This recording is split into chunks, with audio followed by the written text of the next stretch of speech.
Well. We are back once again. And welcome in to another edition of Generational Sports. How's everybody doing on this wonderful Monday? Josh, this is the last episode before Christmas. No, I was going to buy a Santa hat, but I forgot to. Yeah, I don't think I have any. Actually, you know what? Shout out my guy right here, a little Frosty. He does light up. My guy's batteries are basically dead, though, so there's not much, happening here. A little snow Batteries are so annoying. Hold on. Oh, yeah. You see the glitter in there now? Oh, yeah. Too bad that he got, no life in it. You can see a little bit of red at the top, changing color and stuff. But my son is out of gas. So I'm going to have to put some new batteries in there. But, there's time for that. I'll find time for that. Josh, how you doing? Monday, December 19th, 7:04. Wonderful episode. A lot of things to talk about. I think I'm gonna make you very happy with one of the things I'm gonna say to start the show with. That's not even on the doc. Okay. And it's not TV or movie related though, so don't get too happy. And actually, I don't know if you'll be happy, but I think you will be. But how you doing before I get into it? Honestly, not great. Oh, because these insurance people, man, they're still messing with my guy. We still haven't gotten paid. No. And I get it's Christmas time. They're probably told by people hey, probably prolong how long, don't pay them right away, make it tough on them. I'm sure that's part of their job. But I've now had 4 different people that are in charge of the case, and we sent over the title to the car that got totaled to them, and they said we didn't fill it out correctly because we didn't put the mileage. But how are we supposed to know the mileage when they took the car? Yeah, that's tough. And then they told me the mileage. I'm like, okay. So you know it. So you got it. And they're like, yeah, but we have to send these other forms. Said they sent the other forms 10 days ago, still haven't got them. So, it's very annoying. Just give us our money and leave me alone. But nope, I got to fill out something called power of attorney forms just so that I don't even know. It's very annoying. But yeah, other than that, it's getting cold. Not a big fan. Rick, yeah. Today was first of all, I do have an essay that's due at the end of tonight that I haven't started yet. But today was my last day of being a college student. Hey, congratulations. I'm done. I'm graduated, or will be. I'll have my degrees. I'll be 2 degrees hotter than normal. Ooh. And yeah, I'm done. Into the real world we go. Hell yeah. So but now what the main point of that was 9:30 when I was out there walking to class. Listen, I like the cold, but I was walking through and I was like, "Well, this is different." I said, "This is the type of cold that really punches you right in the throat." Yeah, it's not fun. My car takes forever. The new car we got to warm up, and it's not fun. Yeah, see, mine does too, and it's kind of because I get to park in the garage. But I mean, that doesn't obviously you can't turn the car on, so I can't warm it up before I go to class or anything. And I swear, I'm probably 5 minutes down the road before the little thing on your screen shows that the car is warmed up and you can turn the heat on. And then I feel even once I turn the heat on after those 5 minutes of driving, nothing but cold air for the first 30 seconds. You're supposed to wait? I just have my shit pumping the second on. So you're telling me you turn the car on and immediately put the heat on and it's not cold? It's cold, but I'll go back inside the house for a little bit. I'm in the garage guy. You don't open the garage door, turn it on? No. I'm not a pre-planner. Because, listen, that would mean I have to walk all the way downstairs into the garage, turn the car on, come back up, do whatever I had to do, and then walk back down. Listen, I'm fat, first of all. So stairs are the enemy. And see, we have a garage, but we can't even use it. Somebody else uses it.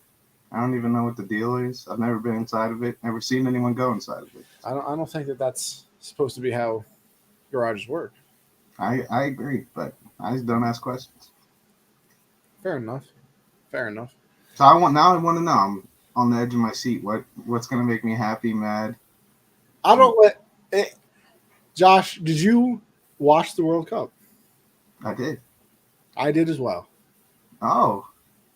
And now listen, I think there's two reasons I watched it. Probably three. One, and I think the biggest reason is I started playing FIFA, and that's not the reason. FIFA's not the reason. But all the people that I'm playing with, talking about soccer, how good this game is going to be, how good that game is going to be. So I'm not going to lie. I watched some games. It wasn't just the cup. It wasn't just the final. Listen, I was not awake for the game that the United States got eliminated in. But I did watch our first game. And normally I wouldn't say I really watched a lot of it, but it was like on my TV to the point that if somebody said something, I could like look up on it while I was on Xbox and be like, "Oh, damn, I can't believe that happened." Mm-hmm. But so that's one of the reasons. Second reason, I'm a big FOMO guy, fear of missing out. I can't miss out on things like that. I mean, come on. There's nothing worse than everybody going crazy about something on Twitter and like you don't even know what happened. Yeah. So I'm a big FOMO guy, so I had to watch. Third of all, in my heart, I'm a sports guy. And even I know every 4 years, it's only on, some of the best players. And then, all my friends. All of them. Every single one. Exactly. All my friends talking about Messi and everything like that. I was on the edge of the bed the whole time watching. Now listen, I'm not going to lie. I did miss the two Argentina goals because I woke up at about 10:45. So we were already, basically at halftime when I invested into the game originally. But whole second half, I'm there. I was rooting for Argentina hard because now, especially, I might just have to go follow Messi wherever he goes for like the last 2, 3, 4 years of his career because all I see is like edits of Messi and Peter Drury. Who's the GOAT commentator, clearly. Mm-hmm. The little kid from Rosario, all that. Oh, yeah. So, and like all the celebration videos from Argentina. It almost makes me wish that we had something that, because listen, I'm not trying to offend anybody here. We win the Women's World Cup all the time, but we're not out in the streets celebrating. And I don't know why. But I wonder if the men's did it, if it would be different. Once again, I'm not trying to hate on anything because listen, when the Women's World Cup's on, I watch that because USA. I'm trying to see us catch a fat W here. Right. But even the Olympics, we don't care about that much, and our sports obviously here are all the other sports where it's you pick your team, and if they win, you're happy. If not, whatever. But we don't have that. I feel like we don't have that one thing that everybody just comes out. Because, even basketball, it's okay, maybe you're just not a basketball fan. And, even for this, obviously, if you're not a soccer fan, you don't care that much. But other countries, that's, their sport. It's literally their only Almost sport. Every other country in the world. It's the biggest thing there. Probably with the exception of, India, because they have cricket. Mm-hmm. Japan, because they have baseball. I think baseball is definitely bigger. Hockey probably in Russia and Canada. Yeah. And you can say maybe the DR because a lot of baseball players come out of there and it's right. But they also obviously big into soccer. But every other country, it's okay, we play soccer here, and nothing else. Don't what are you talking about? You want to play basketball? We don't even. The only football we know is the actual football. Right. But hell of a game. Don't get me wrong. This is not going to make me start watching soccer. I don't even watch soccer really unless I'm betting on a game. Yeah, don't get it twisted. I'm not going to start waking up at 6 in the morning to go watch La Liga. Well, you stay up late enough to catch good games. That is true. I went to bed. That's why, Josh, I'm exhausted right now, and I still have to write this essay after the show. Because listen, I haven't had class for 2 weeks now, basically. So. My 5 in the morning to 1:30 in the afternoon, sleep schedule doesn't really matter to anybody besides me. But when I went to bed at 5 this morning and then I had to wake up at 8:30, it's been tough. No nap either. I didn't take a nap. I did fall asleep for about 15 minutes and then I got a text that my food was ready. So that's a good thing to wake up to. Yeah, but I mean, I needed a lot more than 15 minutes. And I almost thought about going back to sleep and setting an alarm for the show. But I think if I went to sleep, the show was a dub. The show might have been a dub. But yeah, that was a hell of a game. That was one of the most. And here's the other problem too. That's like one of the only, like besides the USA games, one of the only soccer games that I've ever watched like all of it. Like I was locked in. Well, something just happened. He's gone. I'm not sure what happened to him, but we'll get him back. I agree with you what you're saying about the game. I'm not a huge soccer guy either. But that game, I mean, it was kind of a picture perfect kind of movie story, kind of. Messi's been battling Ronaldo for the GOAT convo for a long time, and this kind of ends it. I mean, I think Messi had 7 goals and like 4 assists throughout the World Cup, so it's here he is. Listen, what happened, bro? Apple is so annoying. I buy this very expensive computer. It doesn't even come with a USB on the side. So then I had to go buy an adapter so I could plug USBs into it, which is my camera and my microphone. I literally moved this laptop an inch because I noticed I was a little off. And the thing comes unplugged from the side, and immediately there goes my camera. There goes it's unbelievable. That's tough. So, but I was saying that I agree with what, like, I'm not a big soccer guy either, but it was kind of like a storybook ending. You got Messi finally kind of putting himself as the GOAT. And then Mbappe too, kind of, he showed out too. I mean, he's going to be, by the time he's Messi's age and because he's going to have a career similar like that. That's how good he is. So, it's kind of going to be cool when he's older to look back and then be like, even put up some goals. This is his second World Cup because he was on the France team that won in 2018, and he was balling out there. I think that's when I started liking soccer in 2018. I worked at a local Chinese restaurant here, and they're like they love soccer because, like we were saying earlier, other countries that's their shit. So they had it on all the TVs in the restaurant, going crazy over it. They would stay after late, bring beers in, and just get drunk watching the World Cup. It was fun. See, and then like here's the problem too. That's like one of the first games I've watched all the way through and like genuinely paid attention to, and although like I haven't, like I obviously know who Messi is. I'm not an idiot. Like it's like you know who Messi is, you know who Ronaldo is, like some of the greater players are. Like I knew who Mbappe was. I actually know like a decent amount of soccer players just because of my friends, like because they play FIFA Ultimate Team. Oh my God, I can't believe I got an Mbappe or a Di Maria, like all these players. So like I know a handful of people, but I think I only know 3. I don't know players in soccer at all. All right, I might have a little bit of a lead here then. You definitely do in soccer, I think. I mean, I think you might. Yeah, no, like I know a handful of players literally because my friends are like, oh, I got like this card, I got this card, whatever. And so who Messi is, and like I had seen the edits before the World Cup of like, all the struggles he had. Like he never he literally had done everything of like, I think he has 6. I think it's Ballon d'Ors. Yeah. Which is like, I don't know if that's like their version of like an MVP. I feel like it is. Yeah, pretty much.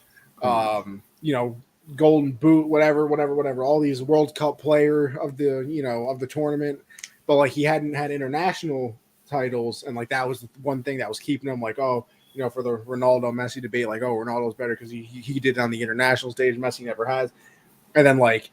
He won a Copa America, and then he won another. I can't remember what the other one he won was. And then with Argentina, and then it was like, okay, can he like get this last one? And like I don't know. I feel like it's cool just watching that happen anyway, because you look at it in like the sports that we care about, obviously. So it would, like to me, it would kind of be like a current day player that I think of, like Mike Trout right now. Like he has multiple MVPs. I think he's won a Gold Glove or whatever. He's done literally everything. Best player of this generation, whatever. But he hasn't made it to the playoffs. Like he's made the playoffs one time, and I think they got swept. And it would be like him in his because technically Messi said that he was going to retire after this, and I think after the game he said like, "Nah, I want to like represent Argentina like as the champion." So maybe he does come back, which would be cool because I mean he's the GOAT. Like, you know, if Mike Trout was like, "Yo, I'm retiring this year. Like I've done everything," blah blah. And that was the other thing with Messi too. Like when they had lost those international games, you know, there was he was said that he was going to retire before because he's the one that's getting criticized. He's now talking to my friends, and I'm not going to act like I knew this. You know, it was always kind of the situation where it was like, so like the strikers would be good for Argentina, but like the entire like the defense and the goalkeepers were terrible. So like they couldn't win, and then and then it kind of transferred to like it was only Messi, and like the defenders were all right, and then like this year was finally like, okay, we got a goalkeeper, which by the way, that's saving extra time. That's like unbelievable. Like everybody's going to talk about Messi winning, and rightfully so. But that is the great. And listen, since this, I watch a bunch of soccer highlights because I'm that guy. Once I find something, I get obsessed with it for about a week, and then I never want to do it ever again. So I've watched a lot of highlights recently. It's the best save I've seen. I mean, it's like the soccer equivalent to the Malcolm Butler pick. Like it's the soccer equivalent. Yeah. Like it was an easy goal. No way he doesn't score here. Yeah. And just the greatest save you'll ever see. Or like the LeBron block. Like it's. I saw somebody do the LeBron block thing, and I only disagreed because there was 2 minutes left. Like 2 minutes left. They still had a bunch of possessions back and forth. But they were, I mean, I get what you're saying. That's a whole other conversation. Because like if he scored that, it's wraps. Like I think there was only like a minute left in extra time. Yeah, it was like a 123, I think, is when he got the block. Like that was it. Like that was the last little hurrah, and then they go into PKs.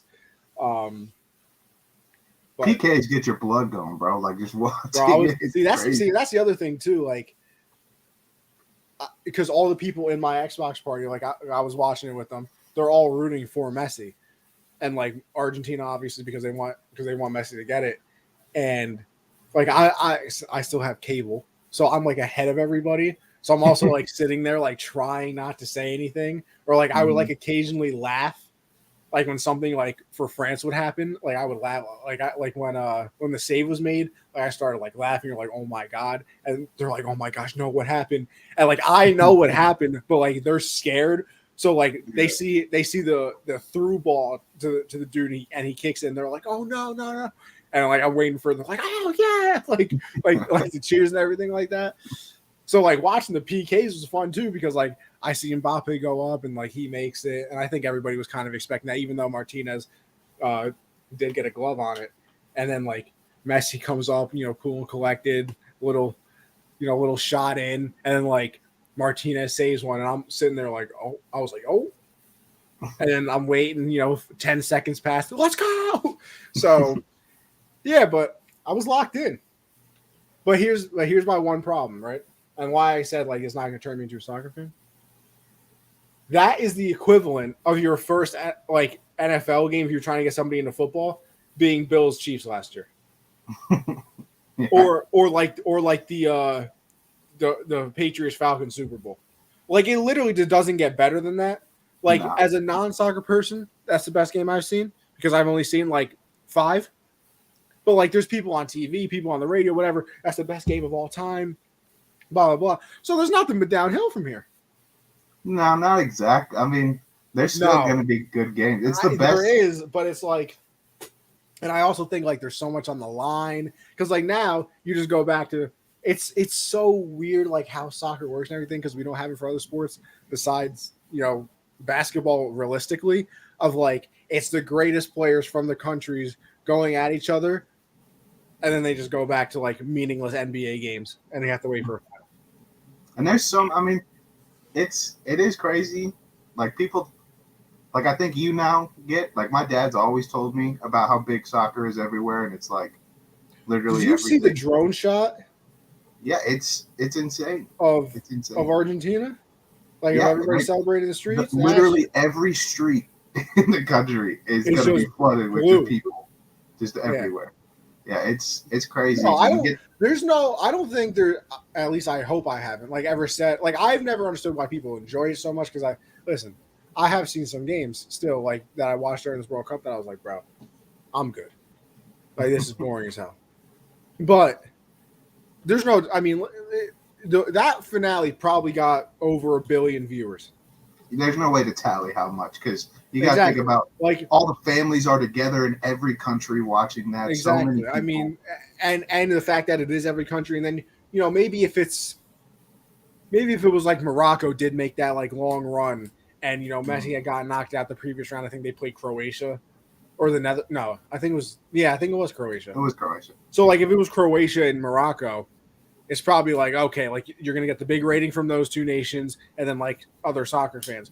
But like this was like, the only way it could have been bigger is if Ronaldo was playing. Oh yeah, if we got the Portugal Argentina final. Yeah, that'd be the only way it would have been bigger. But like, because now you had like all the people from Argentina and France, obviously. But then you have just normal soccer fans that like, it's the World Cup, I have to watch this, and then you probably have the hate watchers of like, I don't want Messi to get this because I still think this person's better or this person's better, and then you have, honestly, like people like my friends who they are soccer fans, so they were watching regardless, but like the diehard Messi people too, that were just like, damn, I gotta root for him, and then you have idiots like me that was like, I kind of just don't want to miss a great final, and like I've seen all these things about Messi, so I mean I might as well watch it. And like that man it's unbelievable. The GOAT. That pass he had on the second the way goal, he moves the ball, insane. That second goal was unbelievable. Yeah, crazy. I mean, the little pass, he flicks it off the foot. Di Maria scores. The reason I can watch soccer, like I do think it's way too long, like 90 minutes, and I gotta watch every minute go by, like upwards, like we're counting up too. Like yeah, I hate that it goes up too. Yeah, it's crazy, but it always impresses me, like just hand out, like in every other sport, it's your hands and shit. Like except for hockey, it's a lot more of the body, but this is like you're using your feet like their hands. Like it's just crazy to me. Every time that Messi will do like a crazy through pass or something, like shit's always crazy. But yeah, that was my shocking reveal. Because I did say I wasn't watching none of it. I watched quite a bit. Not gonna lie. You probably watched more than I did. I only watched one of the USA games. I watched. I think I watched all of the England game. That's the only one I watched. I watched all of the. Who else did we tie with? I watched the last game too because to see if they were going to make it into the knockouts. Against the Netherlands, I think we lost too. I missed, like I said, I missed the actual round of 16 game because I had a feeling we were going to get smoked anyway. I think we lost 4-1. I think that was that was tough. I think it was 3-1. Something like that. We're down. I remember it was 2-0, and then I looked at Twitter again and it was 2-1. I was like, oh, maybe I should turn this on. And I looked like 10 minutes later, it was 3-1 again. I said, okay, never mind. Even looking at USA, like the least passionate soccer fans, and how crazy everyone was going, when Pulisic scored that goal. Like it's here in 2026. Yeah, Qatar is a crazy place, man. Yeah, listen, I'm not even getting into that one. Crazy place. Yeah, they got a lot of stuff going on over there. Yeah. But all right, that's the most soccer coverage you will ever get on this show, unless we're doing this in 2026. So, with that being said, we'll jump into everything else. The NBA, we'll start out with that. This is more of a Josh topic because I'm not gonna lie, falling out of love. I just don't watch it. I don't know. I was never a big NBA fan, right? Then I went on a little bit of a stretch run where I was getting into it. I think it peaked last year of KD, first year of KD. In Golden State. I think it peaked right there. I think it stayed on that peak until his last year with Golden State. And it's just been straight into the ground after that. I get that because we're kind of in the NBA and it's a little bit of a change of the top, kind of like we're seeing in the NFL a little bit. Obviously LeBron and KD still putting up excellent numbers, but I wouldn't have either of them in my top 5 right now. I don't think. Yeah, and like that's the thing too. But like I also, it is a little bit of a transition, but it's also weird as a thing, sort of. because it's not like we just went from, KD, LeBron, all these people to like nobody. Like they're still very like I will obviously I'm not an idiot, like I said before, whether you think it or not. There are very fun people to watch. I mean, it's obviously fun watching Giannis because he's just abnormal. Luca, dominant. Steph's always fun to watch. Like, Ja, Zion. Like, so, even Jokic, I saw last night, but he had like 40 and. He had 47, he had 40, 27, and 10. Yeah, like that's who does First that? since Wilt to do it. First since Wilt. Yeah, like, so like there are still people, but I don't know. I don't know if it's because the Thunder have been bad, even though like we're getting better now, but like it's still to the point where like they don't have primetime games, so I can't really invest because I'm not watching them.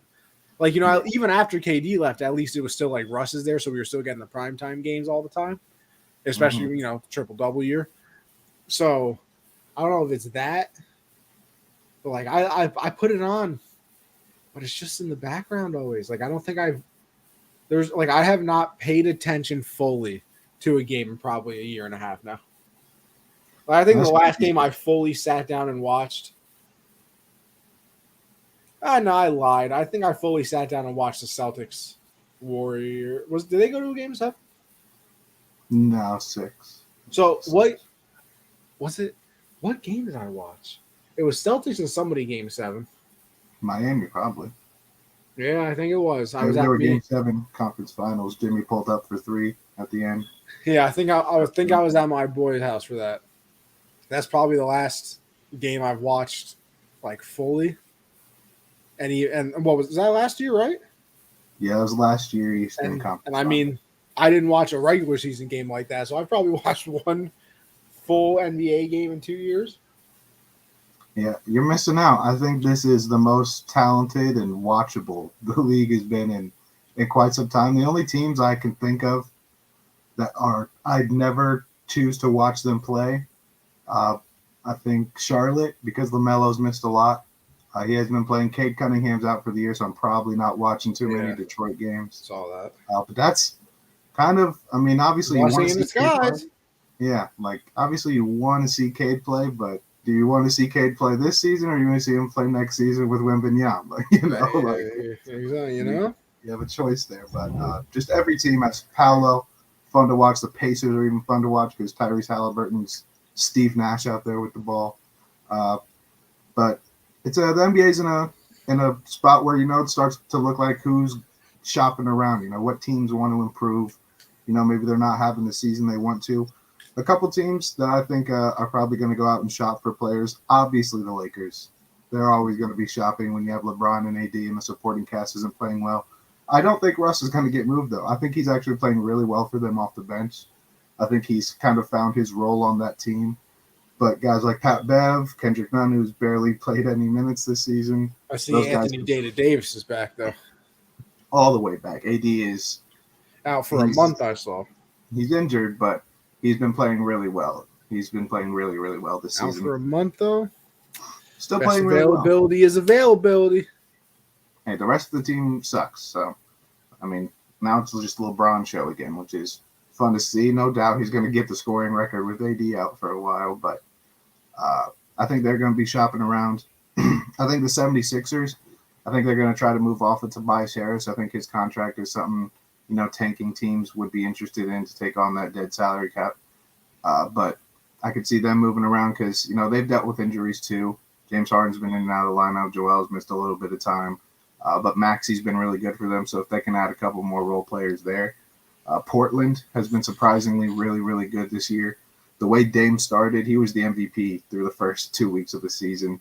The rest of the team that they've put around him, we all thought, like, they're trading CJ. What are they doing? Like, they're getting rid of this whole roster, but they've put kind of perfect team around him, a scoring guard, versatile forward, Jeremy Grant, and Josh Hart, who's just a hustle guy. The Mavs obviously going to be shopping around because they're still looking to put a roster around Luka, which, it sounds like it would be something easy to do. Like Luka does everything. Like it's not too hard to find someone that could fit him, but it is with how ball dominant he is. Like to find a guy that's just going to do everything else. Like you don't find guys like that too often in the league. Like You a know, prime Clay would have been perfect. yeah, like you get lucky when you draft players like that or find players like that who are willing to do that. The Hawks too, I think, and the Clippers. But there's a couple players I do think that are going to be moved. I think Kyle Kuzma, his days in Washington are numbered just because of how amazing he's been this year. I think he's averaging like 21. I mean, he's been playing really, really well for them.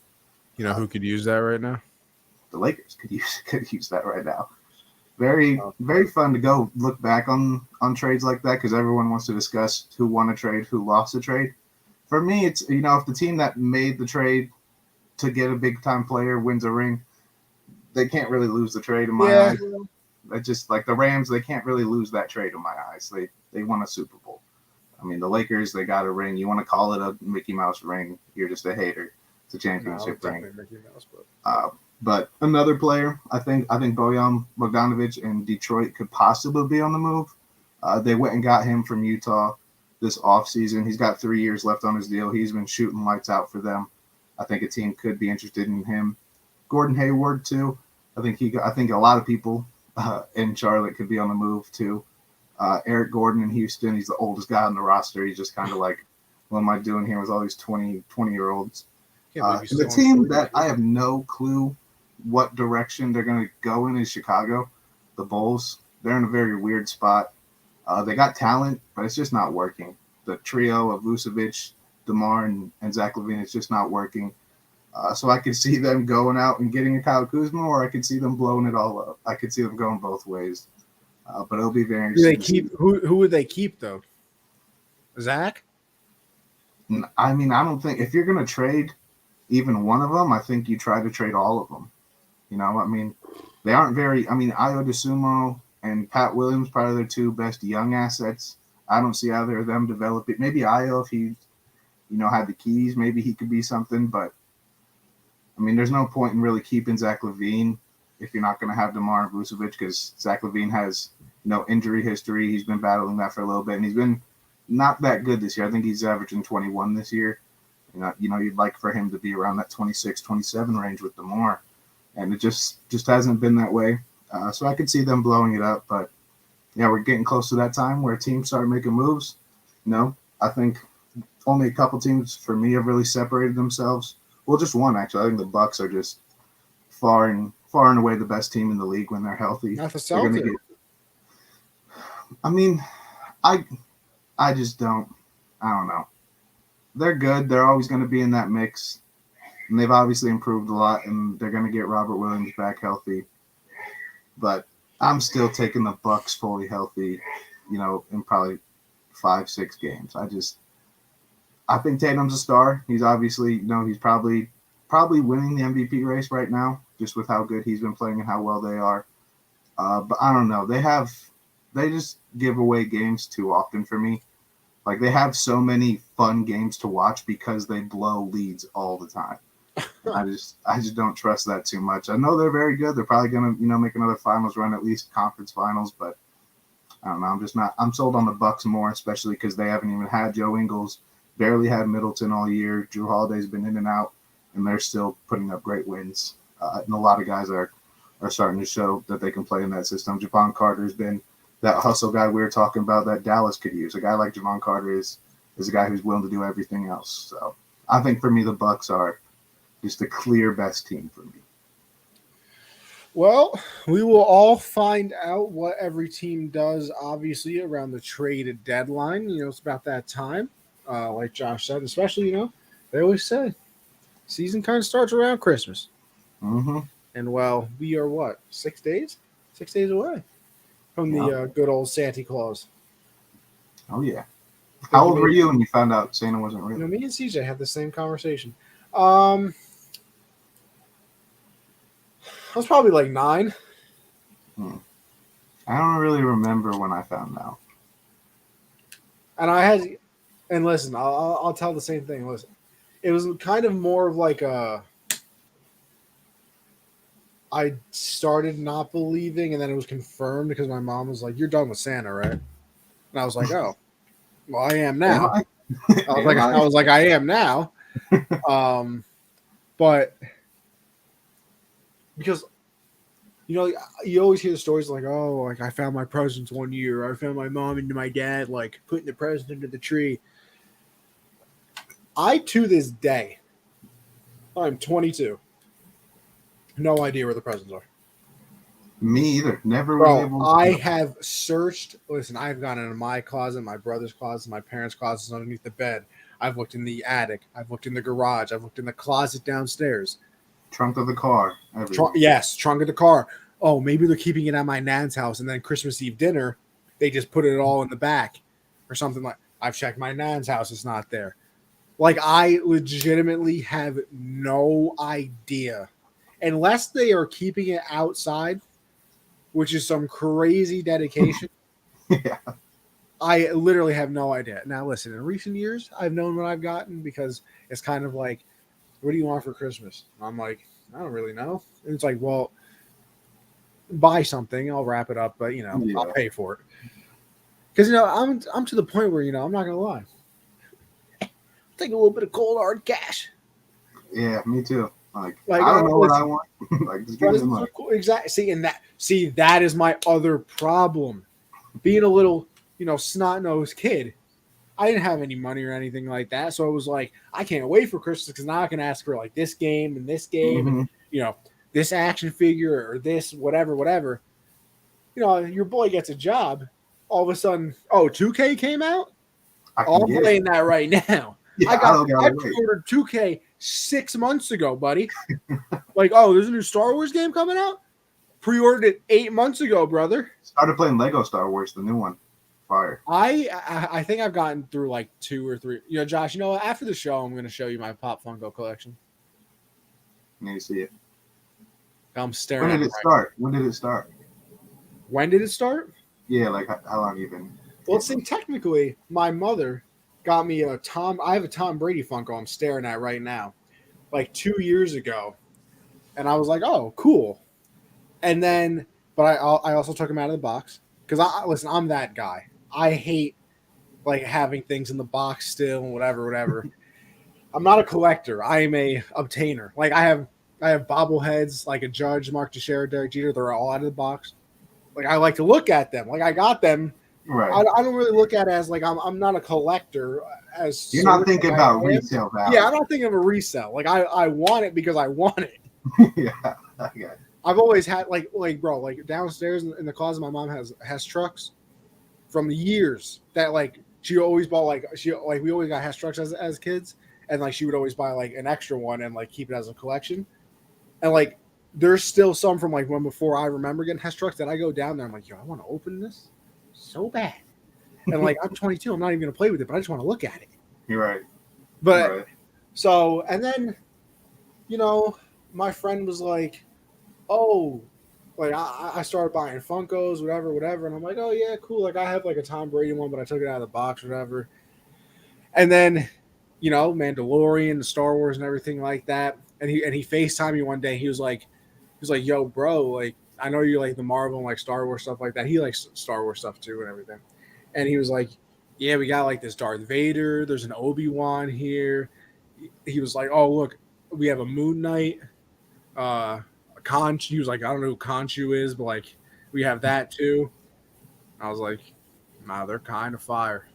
I was like, I'm not gonna lie. So then I bought 4. I bought the Vader, I bought the Obi-Wan, Conchu, and Moon Knight. And now listen, it's kind of a nice hobby as well. Because some hobbies, you spend $50 on certain things. I think the most expensive Funko Pop I have is like $25. Yeah, so like, it's nothing. I'm not breaking banks out here. I can buy a couple, and it's like $25, and I'm like, oh, say less. That's also where it gets dangerous, though. Because then I go pick up my 4 Funko Pops, and there's a television moment Funko Pop of Fennec and Boba sitting on Jabba's throne, and it was on sale. I was like, you know what? I'm already here. I'm going to buy that one too. So I had those for a while. And then all of a sudden I just started looking. And I was like, it'd be really cool to have like this one. I would look it up and I'd be like, oh, wow, they do have something like that. Whatever. So then I looked up Mandalorian. I was like, I like some of these characters. That's when I acquired Ahsoka. Grogu. I got a Dark Trooper. I got a Kylo Ren because he's bro. I want, and you have no idea how bad I want to open the Kylo Ren because it lights up and makes sounds, but it's only if you tap the head, Mm. and I can't So you do can't it. even do it. I can't do it through the box, so it's killing me. But I left all of them in the box, and I got 2 more coming for Christmas. That you know you know how that goes. But then also, see, this is where I said it gets dangerous. So I've bought in all of these. And then I also looked. They came out with Sopranos ones that aren't even released yet. And I was like, no, I was like, I have to get these. So then I bought 4 more. I bought Tony. I bought Paulie. I bought Silvio. And I bought Chrissy. Gotta get Chris. And then I look again. They got Boba Fett ones of Chrysanthemum and I can't think of his name right now. It's gonna piss me off. The blue guy. Cad Bane. Yeah, and they got a Cad Bane and Chrysanthemum. I was like, well, guess what? I gotta get them too. So I did. So the collection is growing steadily. I'll be up to I got 1, 2, 3, 4, 5, 6, 7, 8, 9. I got 2 more on the way. That'll be 11. I got 4 Sopranos ones. That'll be 15. I'll have 17 by about May. I'm not really into them. My brother is. Most of his are anime, but I don't know. I get why people like them, but I think when I show you these, because you like the same things that I like, that you'll be like, nah, that's tough. Like the Dark Trooper is fire.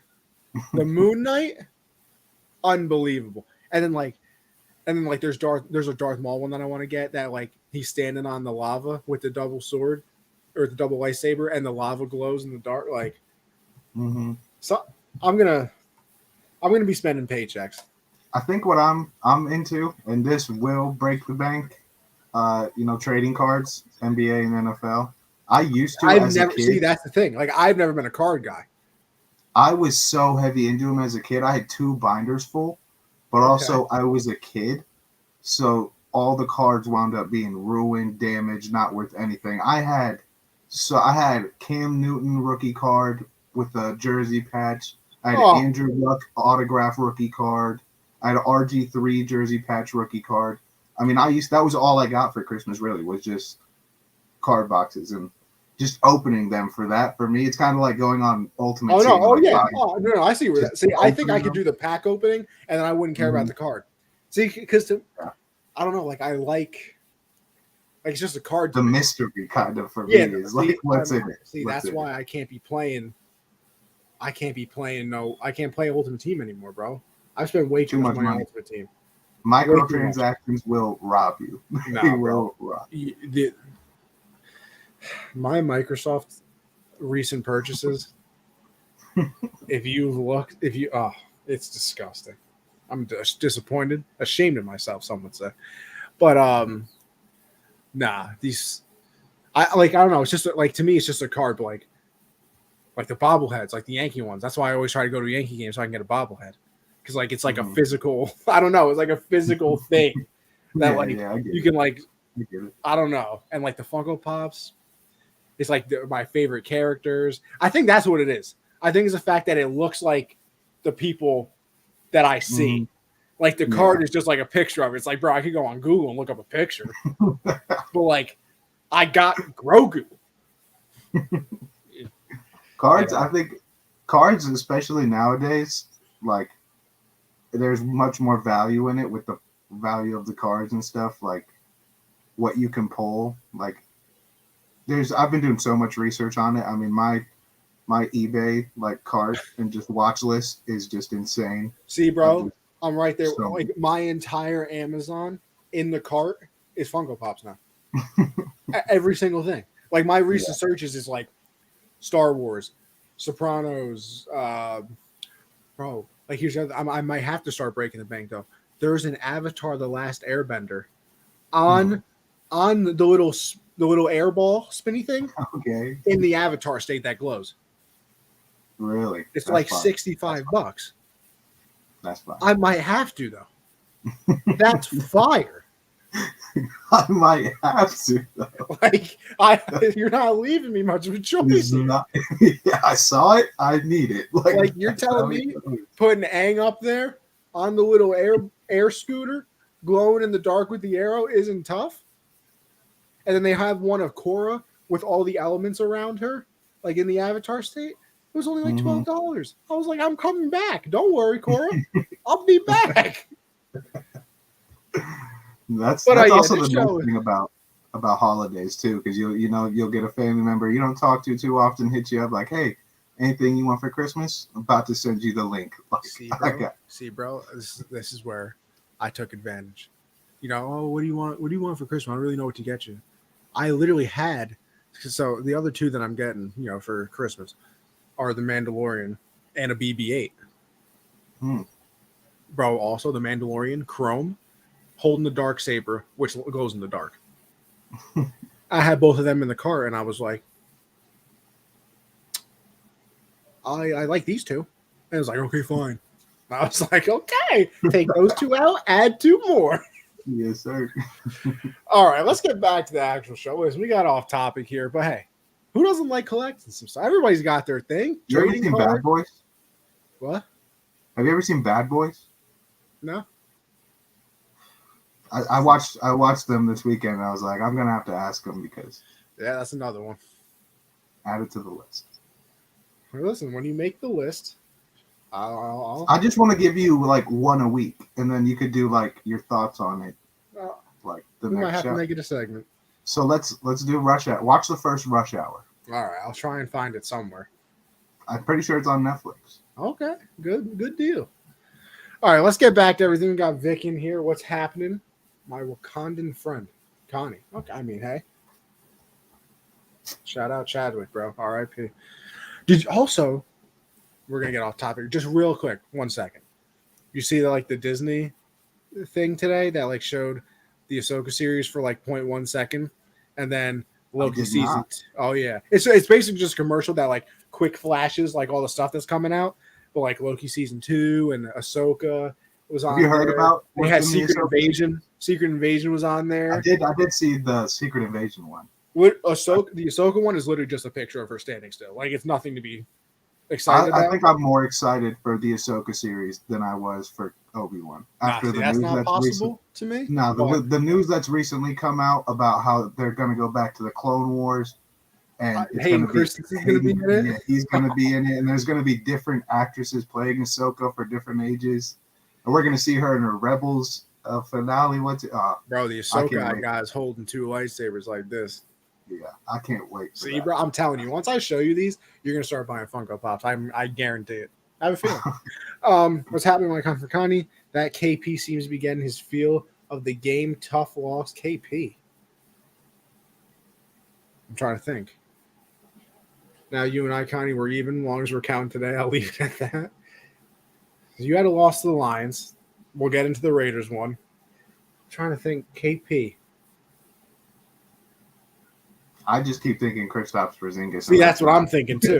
It's not who he's talking First about. to lose, next takes a hike. Oh, bro. Well, that's not fair. We're playing the Bengals. I don't even know. I don't remember who the Jets are playing. We're playing the Bengals, so I better get my. Jets are playing the Jacks. Listen, not so easy of a game as we thought. You know what I mean? But real quick, we're gonna get into the Monday night game before we get into the rest of Week 15 and all those storylines. Kenny Pickett. Okay, there we go. Baby hands. You know, KP, he's getting a little bit of a hang of it. Trevor Lawrence. Takes some time. Imagine that.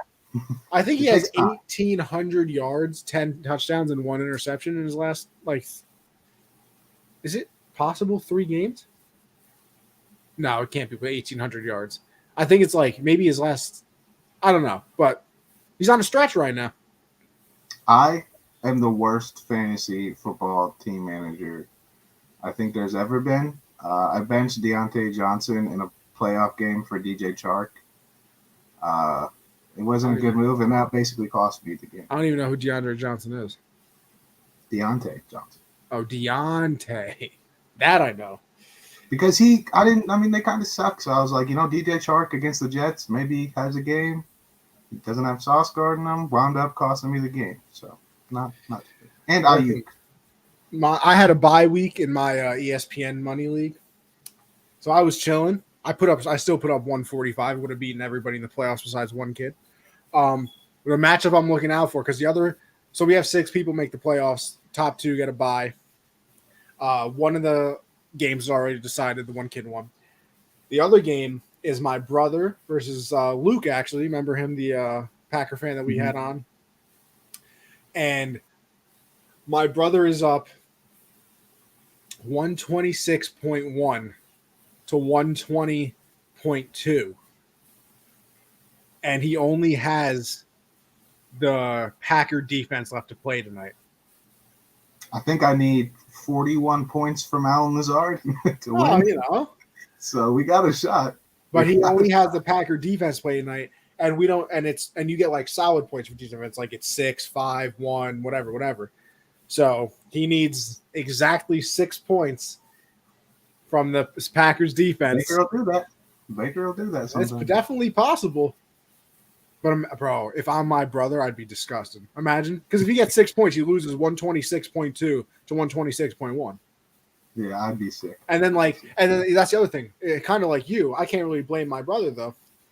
Like, he had Deontay Johnson on the bench, but he had Jamar Chase in. Obviously, you're not taking Deontay over him. He had Hopkins in. You're not taking, you would think. I mean, maybe with the backup you think about it, but I mean, it's still. And then I think he also had Amari Cooper in. And if he replaces Amari or Hopkins, easy win. I think he would have been up by like 20 or like 15 by now. And I mean, unless the defense just absolutely pops off. It wound up for me, that mistake I made. It wasn't really a mistake because Brock Purdy still had a good game. But if I would have started Trevor Lawrence last week, I would have faced a different opponent. I wound up facing Alex, and he has juggernaut of a team. I think I would have faced Colin. So, and I probably would have beat him, I think. And Perry would have had to face Alex. But crucial mistake. I started Mr. Irrelevant and did not go. But my team, I mean, looking back on drafting it, I drafted Travis Kelce, Josh Jacobs, and Kyler in my first 3 rounds.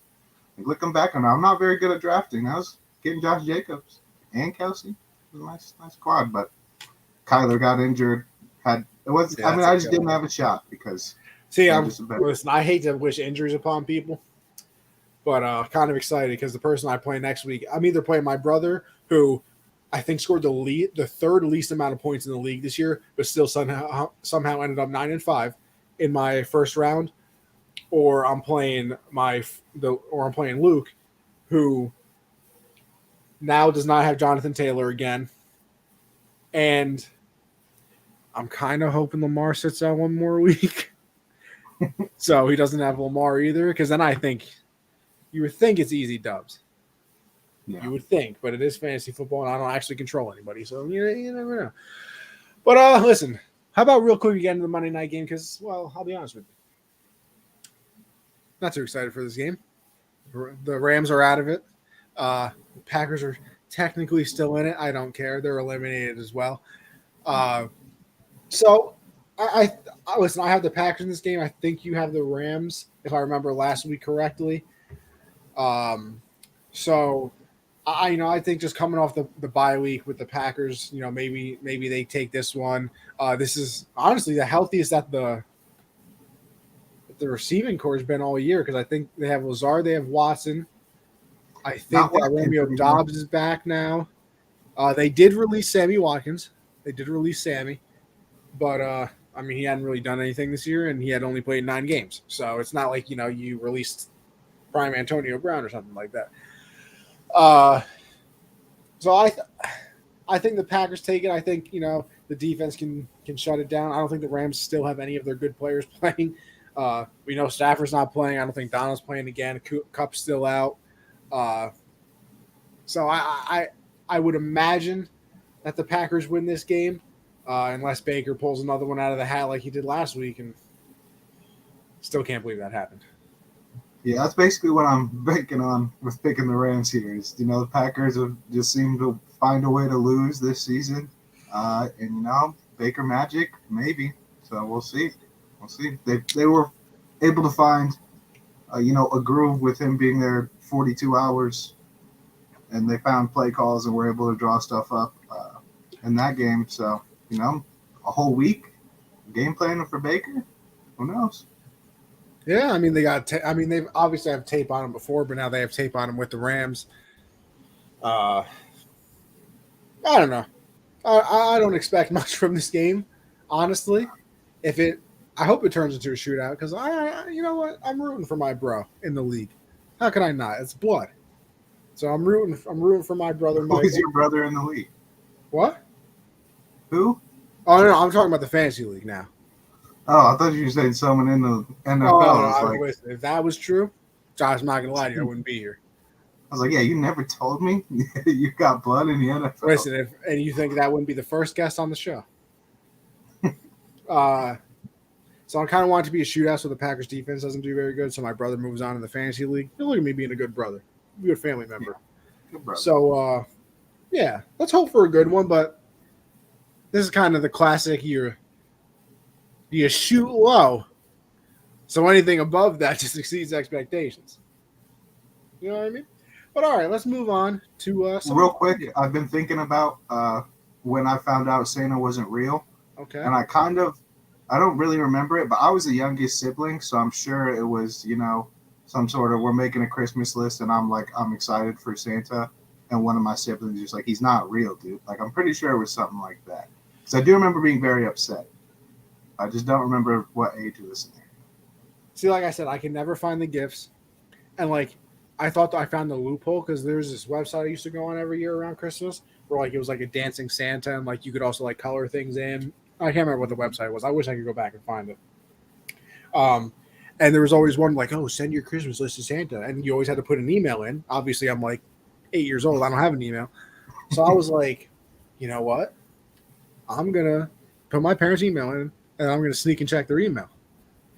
The email wasn't there, so I'm like, damn, this dude might just be coming around. He might be. Like I said, I never found presents. I never found emails from Amazon or something like that no my gift was on its way. Mm-hmm. And honestly, I think I found I might have found one thing, and and it was probably just pure luck that because towards the end it was sort of okay, these are from Santa, and then these are from Mom and Dad. And I think I found one gift, and that was the one that was from Mom and Dad, and I was like, damn, what are the odds? The one I actually find is from them and it's not from Santa? Bro, this is crazy. He's good at his job. Absolutely insanity. All right, let's get into everything. And Josh, I'm not starting with what you have on the dock. I'll get there. Why not? I have a lot of things to say. But I listen, Josh, I love you, kid. You're great at your job doing these docs. How do we not have the biggest comeback in NFL history on this document? Because when I make the docs, I just have the biggest brain fart. I can't think of anything when I'm making the docs. I can't remember what I watched on Sunday. I have to go back and look at the scores. And I didn't really know how to type it. I knew we talk about it, but I didn't really know how to word it. Because, listen, is it maybe not the leadoff worthy one? It's possible, I guess. I think there's a much bigger nothing at halftime. But it's Matt Ryan, man. Bro, I'm sitting there in the group chat, even on Twitter, calling the Vikings frauds. I didn't even know there were games Saturday. I didn't know at all. We went over this. No, we didn't. Are you sure? We did not, because then I would have known. I just did not know at all. Well, listen, Josh, I'll give you a hint. This week, all the games are on Saturday. I know that. I know this week they are. Besides 3 of them. There's 3 on Christmas as well, so don't miss those.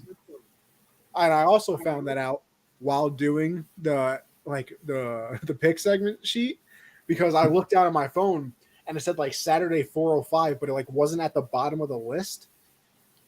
And it was at the bottom of the list. And I hadn't been paying attention before. I was like, why is there a Saturday 4:05 game all the way at the bottom? Why wouldn't they put the 4? So I thought I had messed up the order of the games, because I just go down the ESPN list and put it that way.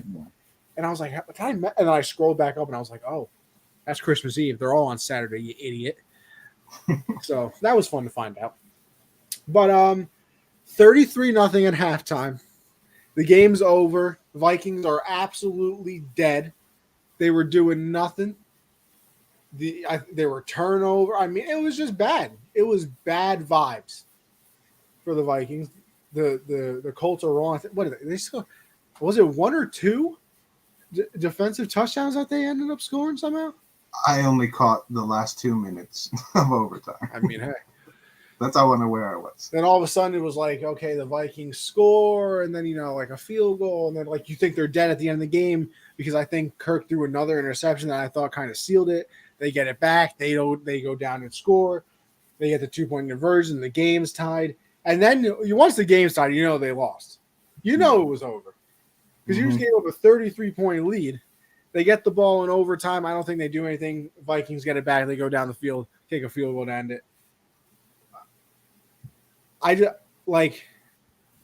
I've never been more shocked at what I was watching in my life than that. Because here's the thing. Even the Patriots Super Bowl, if you knew me back then, my Twitter was exploding. I've never hated the Patriots more in my life, probably until this Sunday, actually.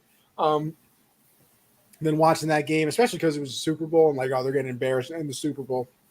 I got people texting me off to the side, oh, what's happening? Which is still one of my top 10 pet peeves.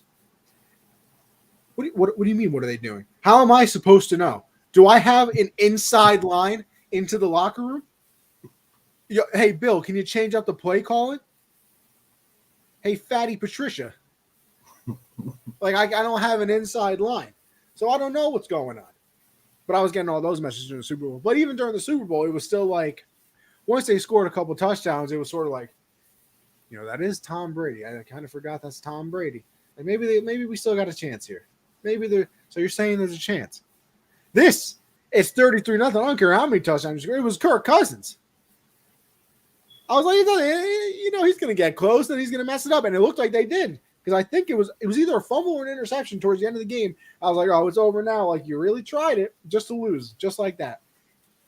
And then they got the ball back, scored. But, I mean, I think there was still a chance because of the people that they had played that Jeff Saturday came back.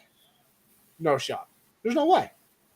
You make him the head coach next year after that? No shot. There's no way. No. Nope. I bet he'll be on the staff though. I think he's. Well, I mean, he was a special advisor before. I think they'll give him a job. So I mean, maybe he's like the offensive line coach instead. Yeah. Special advisor. I mean. Yeah. Something like that. Possible. That route by Justin Jefferson though. I mean, that was so Gilmore got absolutely cooked on that. Yeah. That's as cooked as a corner can get right there. Oh yeah, I mean it was ugly. When the guy's going that way and you're going that way, that's when you know you're cooked. Yeah, you're not supposed to be going in opposite directions. Yeah, supposed to follow. Nasty bad vibes. But yeah, thought we had to mention that. Also, I mean, listen, Saturday actually some very good games. Brown-Raven game wasn't the greatest thing ever, but that was still pretty entertaining. And then listen, Bills in Miami. That was a very good game. How can you just throw snowballs? You're wild. You're telling me you're at that game you wouldn't have thrown a snowball? How are we just allowing that? I know they said if they didn't allow it. They still didn't stop. Yeah, but still, that's just crazy, bro. Those were too well formed, two well-made snowballs. Listen, you have a bunch of drunk Bills fans there probably an hour before the game. Not everyone has the ability to get a nice snowball going. Bro, I saw it. There was a pile. He was probably out here passing stuff around. Yeah, there was a ringleader there somewhere. Or maybe, they just had that snowball maker thing. Nah, they were selling them. I just don't think that's. I think that's a big conspiracy theory that you have. Same way they were selling dildos. They were selling those. I haven't seen a dildo this year.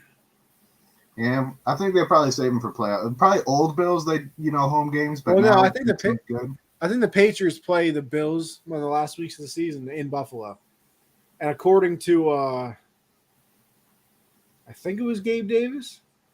That's usually when they get thrown during the Patriot game. So be on the lookout for a build-up. I just want to see one stick to a helmet. That'd be so. Listen, if Gabe Davis punts one, or no, I think it was Diggs actually, not even Gabe Davis. Yeah, Diggs punted it. If Diggs punts one into the stands, I think they're donating like $50,000 to a charity. That's awesome. So that's what Pat said at least. But yeah, that Bills Dolphins game was very entertaining. I think.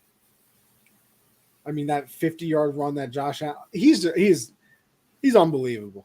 And I hate the fact that we have to play him for the next 15 years. He won't be the same player for the next 15 years because then obviously, towards the end of his career, I would hope he can't run like that still unless modern medicine is just on some next level stuff, which is very possible, of course. We have sent people to the moon, unless you're one of those people. A 50-yard run, and then he's doing a scramble drill, for a beautiful touchdown, and then jumping over the pile for a 2-point conversion, and that's what you need. That's that what you play need. Call on the goal line. I saw you weren't a fan of that. Why? He's Cam Newton. Why would you not just QB sneak it? Why are we running in power to risk him? QB sneak at the 2-yard line. He's 6'10". He can make it. I hate that. I think I like the QB power more. I'm not on the goal. 4th and inches, yeah, I get it. But what's the goal difference? There's a huge difference. They stack the goal line. You don't think they stack the line on a 4th and inches? No, not personnel wise. They don't on 4th and inches. On 4th and inches, they don't stack personnel-wise. They do. You're getting 5 big guys down there just diving at legs. And that's why you have your 5 big guys, plus now your running back blocks in front of you. No. Just have them come up and push them in. You're surrounded by your guys. No one else is touching you. You go QB power, there can be a guy that comes off the edge. Listen, what about this? And then you got to go airborne. No, what about this? And then you got to go airborne. No, hold on. I think I might have solved your conundrum here.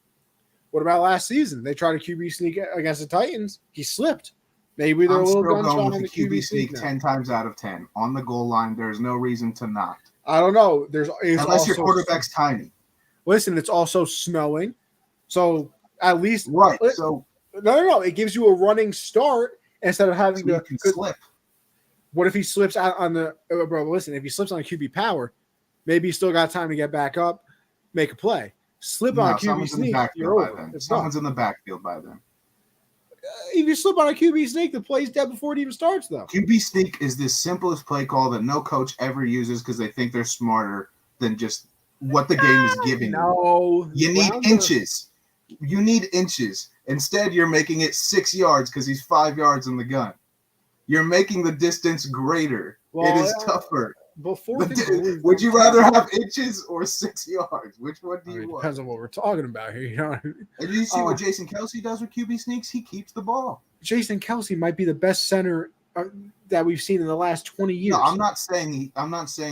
I'm just using it as an example of how many positives there are for a QB sneak versus QB power. You're basically running the ball collectively with your center. All right, but here's my thing. All right, so here's my thing.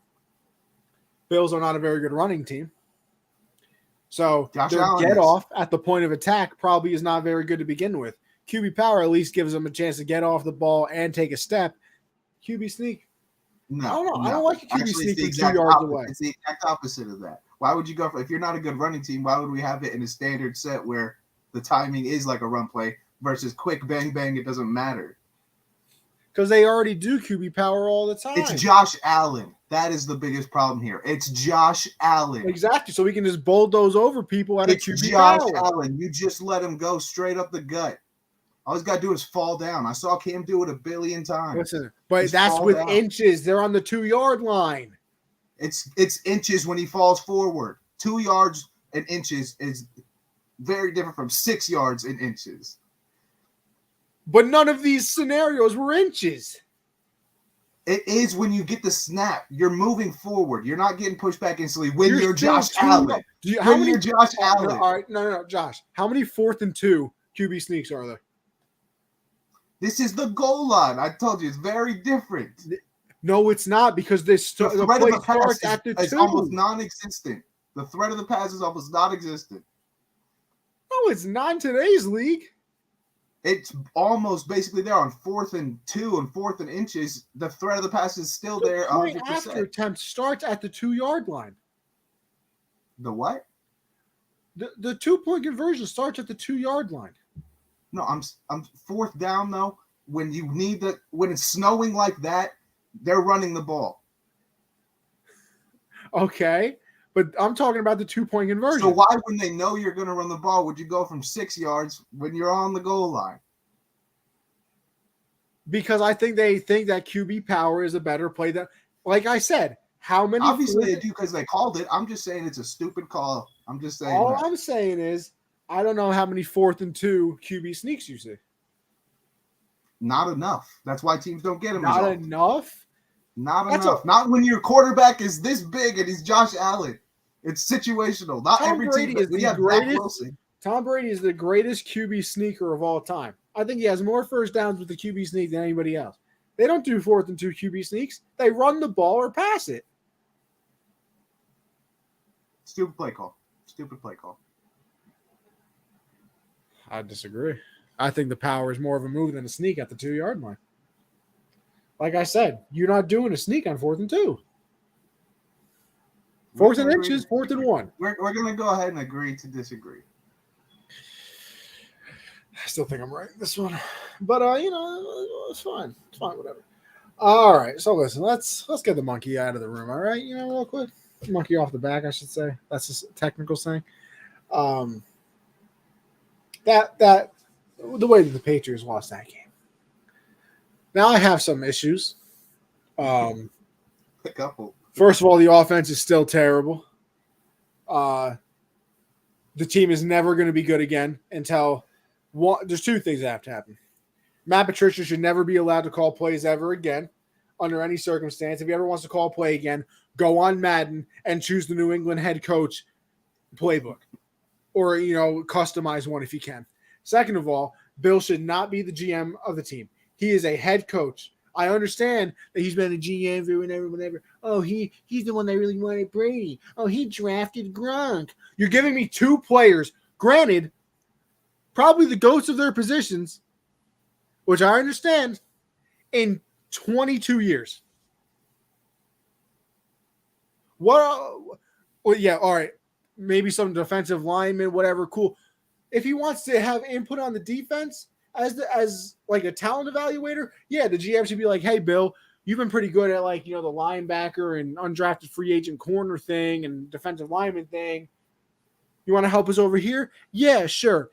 He shouldn't be allowed near the offensive playbook, skill tree, skill position, film study. I don't care what it is. If the word offense is in it, unless you're talking about the defensive game plan for the other offensive team, shouldn't be allowed in it. Because he can't draft people. The team has absolutely no talent. We're the 3rd highest paid wide receiver room in the NFL, which is made up of Nelson Aguilar, Jacoby Myers, Kendrick Bourne, Tyquan Thornton, who's a rookie, by the way, which means he's making absolutely no money. 3rd highest paid. How? They suck. There are 3 on any other team if they're lucky. Jacoby is a 3 on a decent team. And then I think everybody else is below a 3 on a decent team. And honestly, Kendrick Bourne was pretty solid for us last year. Now we're kicking on out of Matt Patricia's doghouse. Are you serious? The offense has no skill. What doghouse? You're the only one that should be in it if he could fit. Oh, fat jokes. That's how bad we are. I'm fat too. I'm allowed to say these things. Here's okay. And then we get the lead back. Cool. We're letting the Raiders, who haven't done anything in the second half, just drive down the field a minute 30. Also, I understand you're not going to double team, whoever, because you got to worry about Devontae Adams. How does he get behind you? They are up 7. The only thing that matters in the entire game is the end zone. It is the only thing that matters. A field goal does nothing. Hell, if you got the ball back and got a safety, that doesn't do anything. If they get stopped at the 1, it doesn't do nothing. The end zone is the only thing that matters, and the wide receiver runs right past you into the end zone. And then we get to the catch. That was a touchdown? How do we have 8K, not 4 anymore, 8K camera, high def quality, and we can't see that he was out of bounds when we saw it on the replay 18 times? Even the announcers are saying that he was out of bounds. And then you get the still picture that comes out, which proves to me people, one, hate the Patriots, and two, there are so many stupid people in the world that it is astonishing. Oh, see, he was in bounds. Look at the white on his shoe. Yeah, because what shoe do you know just all of a sudden ends like that? It's a black shoe. There's a little white ribbon, and then there's the rest of the shoe. And the rest of the shoe is on the white line. You can see the white dirt kick up when he drags his toe or whatever, or puts his foot down. And we're talking about, oh yeah, that's good for a touchdown. Where? And here's the other thing. I'm mad at losing the game. But you don't even, the NFL, oh yeah, they made the correct call. Where? Where do they make, actually, before I even get to the last play of the game, 2. Patriots, I think, on their first drive, going down to score a touchdown. In fact, they do score a touchdown. I'm very happy. I'm excited. Wow, we actually scored a touchdown? Nope. They call a timeout before the play. Then I think coming out of the play, we got to delay a game because Matt Patricia cannot get the play calls in time. You got Mac over there screaming like, let's go, whatever. And listen, I'm not no big fan of Mac. I don't think he's very good. I think we should. I'm starting to feel bad for him, though. I'm starting to feel bad for him. Yeah, I kind of feel bad for him, too, dealing with Matt Patricia. You got Mac, and we also call about 85 screen passes a game. Yeah. I think Ramondre had 172 yards rushing. Why didn't he should have ran more, honestly. We shouldn't even have been passing at that rate. So. It's hilarious to me seeing teams that clearly have a dominant running back and a dominant run game, and then are like, you know what? Because it's so good, let's do other things because they'll expect it. Like, it never works. The Colts tried it, didn't work. Let's see. Oh, we got the blocked punt before halftime because nobody knows what's going on. You got Jabril Peppers out there. 1, 2, 3, 4, 5. Oh, look, the ball got snapped. I'm not saying, I don't know whose fault it is. I don't know if it's Cardona for snapping. I don't know if Pepper should have been, already ready for the play or whatever. That can't happen. You get a blocked punt. So that ruins everything, which leads to a touchdown. And then the last play of the game. So you run a little draw play. You gain like 10 yards, whatever.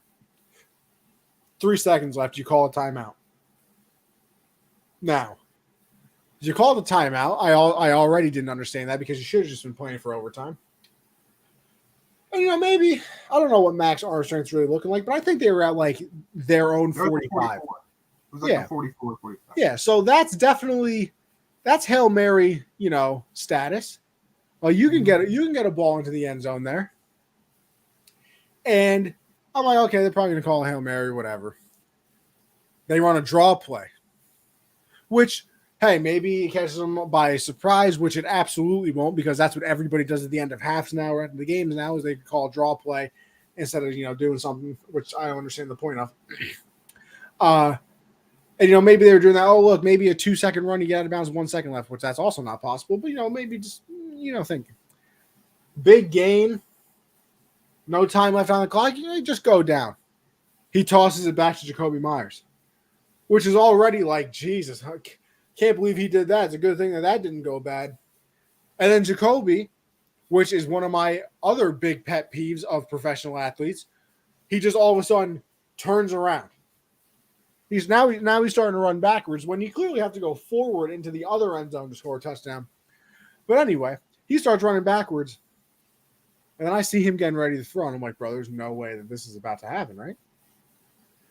And here's two things. One, why are you even attempting to throw it in the first place? And two, you just had Ramondre Stevenson and now yourself, probably our two best skill position players. You're not lateraling it back to Tyreek Hill, who all of a sudden can make a play like you remember he did in that Dallas Cowboy game going into halftime. You're not lateraling it back to, I don't know, Gronk or something like that, who, maybe he can just bulldoze his way. Not a running back. He's trying to pitch it back to Mac Jones. What was Mac Jones going to do with the ball even if he got it? It's going gritty. He was going to do absolutely nothing. He was probably going to run around like a little Lego that he is and then get tackled and go in overtime. But no, Chandler Jones just standing right there. He basically threw it to him. It was a dime. It was absolute dot to the other team. And then Mac gets absolutely baby-bodied, stiff-armed to the ground by Chandler Jones, runs to the end zone, you lose the game. And then, I get the taking responsibility after the game. Yeah, that's cool. Bill, we always talk about, making decisions with the ball. Yeah, all right. You're going to have to go over that one again, buddy. You're going to have to go over that one again. And listen, I know Jacoby's probably the only way we have a wide receiver that's worth anything. I don't want him to play the rest of the year. I don't want him there the rest of the year.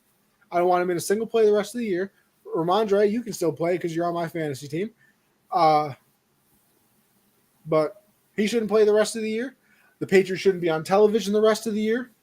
I will not be devoting my time to them for the rest of this season. And what a way to end the game. Yeah, it was a very shocking play.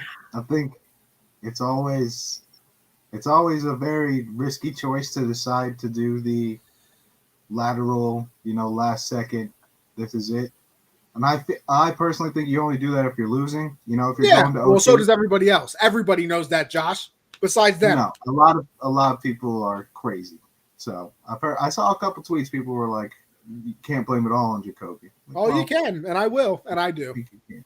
But I also believe if you're an NFL quarterback, you should be able to throw the ball 55, 60 yards in the air. Like that should be an option. Like that's just crazy that they were that close to midfield and they didn't throw the Hail Mary. It was crazy. But hey, guys, playoffs still maybe. No. Maybe. They play the Bengals, Vikings, Bills. There's not a single win left. Hey, you never know. No. They played the Vikings already. I lied. Oh, it's the Dolphins, actually. I think it's the Bengals, Dolphins. No, it's the Bengals, Bills, Dolphins, I think. Not a single win left. Not one. Don't care. I think two is undefeated against Bill. Josh Allen doesn't even punt against the Patriots. And the Bengals have more offensive talent than I think I've ever seen on a team. So, it's over. Season's done. It's fine with me. They get a higher draft pick now, which we'll probably use on some no-name out of some random college that I've never heard of, and it'll probably be a position that we don't actually need. Bill should only be allowed to draft rounds 5 through 7. Like that should 5 through 7 and undrafted free agents. Malcolm Butler was an undrafted free agent. I think one of the Joneses that's been doing good this season was an undrafted free agent. Yeah, he can do undrafted free agents all he wants. Leave me alone 1 through 4 and at any skill position. If you think about drafting that player, don't do it because they're not going to be good. Just draft the guy Bill says absolutely not to. Draft that guy. Well, we could add DK, I believe. We took N'Keal Harry. N'Keal Harry, how's he doing on the Patriots? Hey, he had a hell of a catch for the Bears a couple weeks ago. Oh yeah. Yeah, he's on the Bears now. Not even the team that drafted. I'm done. Done with the team. Next year. I'm a hard football fan the rest of the year. Not even a whole different team, just no. Now I just root for nothing but fun and exciting games. I'm done. I hope the Chargers make the playoffs. I hope the Chargers make the playoffs. I still want the Jets to not make the playoffs because I think that'd just be funny. But yeah, Chargers, I want them to make it. Who's in the? I kind of hope the Jags make it. I hope the Dolphins somehow fall out of it, which would be fun. I want the Lions in the playoffs now. I hope the Eagles do well because my brother's an Eagles fan. Might as well. Hope the Chargers do well. There's another one that's out there. What? Shot. There's another team out there with a shot. One of us might be a fan of them. Oh yeah, the Panthers. Yeah, Bucks are just god awful to watch. But yeah, that's the Patriot game. But speaking of two teams that I just mentioned, unless you have any further comments on said game, I think you gotta be patient with Bill.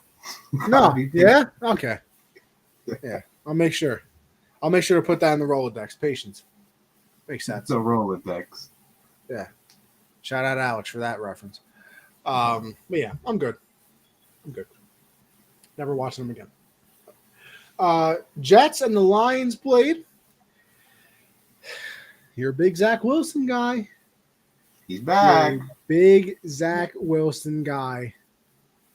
So I'll give you the floor. I'll give you. They lose 20-17. I think Zach did throw a touchdown in this game. Did have an interception though. That was quite terrible, if I say so myself. But then, end of the game, got a chance to drive him down to field goal range. Couldn't get him there. He did get them there. He did. He made actually two incredible throws. One I think was on 3rd and 19. Basically game on the line, had a beautiful ball to Garrett Wilson across the middle, kind of. And then the play to get them to have a shot in field goal range. He escaped 2 sacks, threw it across his body, other side of the field. Dot. So Zach Wilson's all the way back. It's tough to beat that Lions team. It's tough to beat that Lions team. That's a good football team over there. It is. Who would have thought? I wish I could be serious in saying he's all the way back. He's not. It's unfortunate. But I am still on the Zach Wilson train because there's a chance he might be quarterbacking my team next season. So I have to stay on the train. Did have a couple really nice plays. Still seeing those flashes that everybody likes to talk about with everyone else. But when you're Zach Wilson, they don't matter. So yeah, still happy about it. I think, I get the hype behind Mike White more because he's a later round guy and he's had some fun games and he didn't have high expectations. Yeah, the expectations weren't there, so when it's shocking, it's fun and it's a lot easier to look past the bad plays than it is for the number 2 overall pick to look past the bad plays. But I thought he played. What do you think about how he played? Do you think do you think they're still completely out on him? I don't know. I just don't think he's special.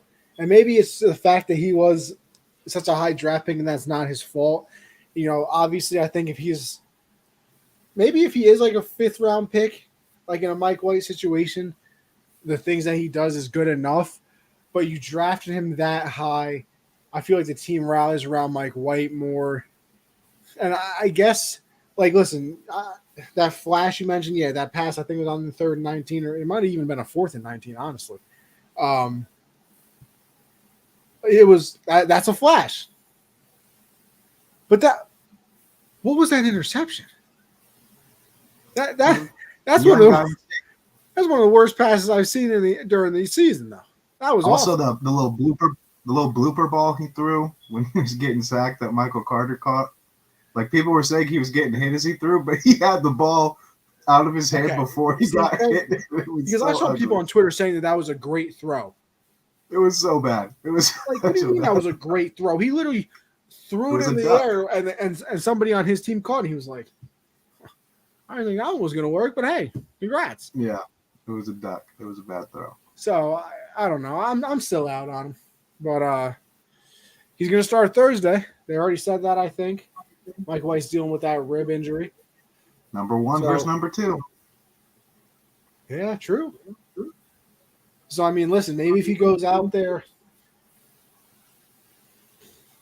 300 or not even, maybe a 275, two touchdowns, no picks. and like and it's like it actually.